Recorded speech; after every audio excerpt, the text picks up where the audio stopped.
lelaki berpoligami dengan manusia mungkin sudah merupakan sesuatu yang lumrah dibicarakan.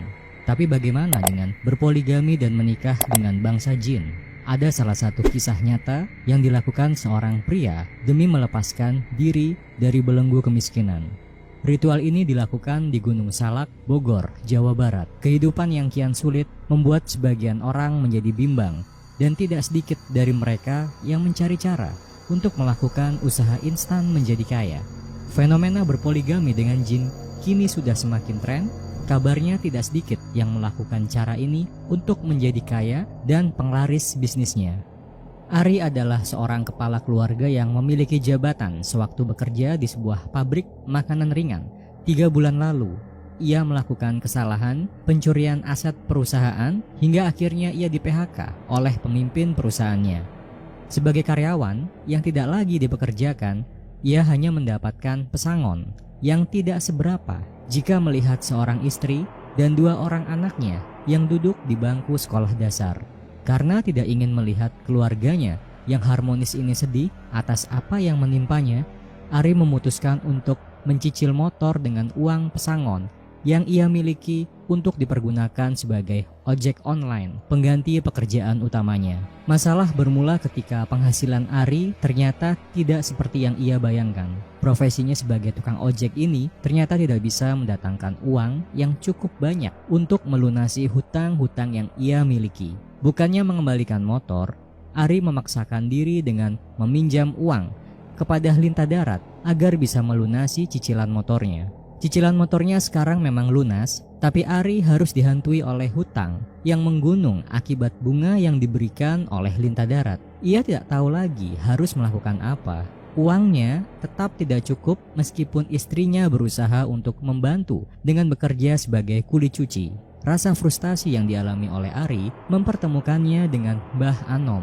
Mbah Anom sendiri adalah seorang dukun ternama di desa yang berbatasan dengan desa Ari. Tidak adanya pilihan lain membuat Ari harus mengambil solusi yang ditawarkan oleh Mbah Anom, yakni melangsungkan pernikahan dengan jin. Suatu hari, Ari berjalan bersama Mbah Anom menuju Gunung Salak, Jawa Barat dari pagi hingga sore. Banyak rintangan yang mereka lalui, mulai dari hewan liar hingga makhluk goib. Namun Ari harus terus fokus mengikuti Mbah Anom seperti apa yang mereka sepakati di awal sebelum perjalanan.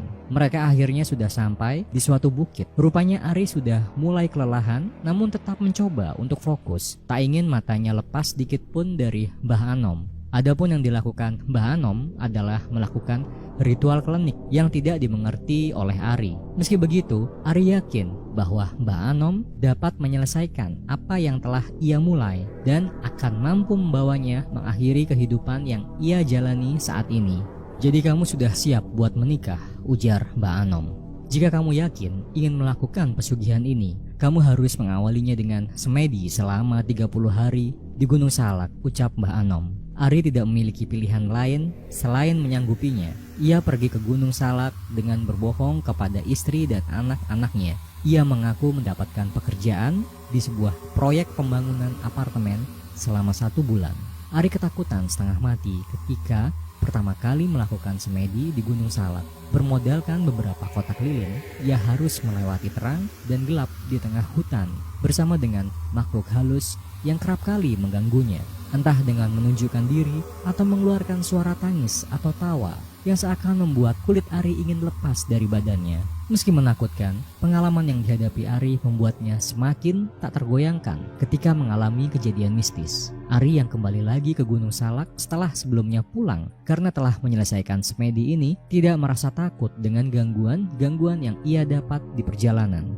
Siap Mbah, Ari menjawab dengan mantap. Mbah Anom kemudian melanjutkan ritual klinik. Ari hanya diam saja melihat apa yang dilakukan oleh Mbah Anom sambil membayangkan bagaimana wujud jin yang dinikahinya. Setelah Mbah Anom melakukan ritual, ia langsung memberitahu bahwa pernikahan sudah dilangsungkan. Jinnya cantik tidak Mbah? Tanya Ari kepada Mbah Anom. Cantik sekali, masih muda. Ari tertawa kecil mendengar jawaban dukun tua itu. Setelah ini, segala urusanmu akan dipermudah dan kamu juga akan mendapat rezeki nomplok tanpa kamu duga.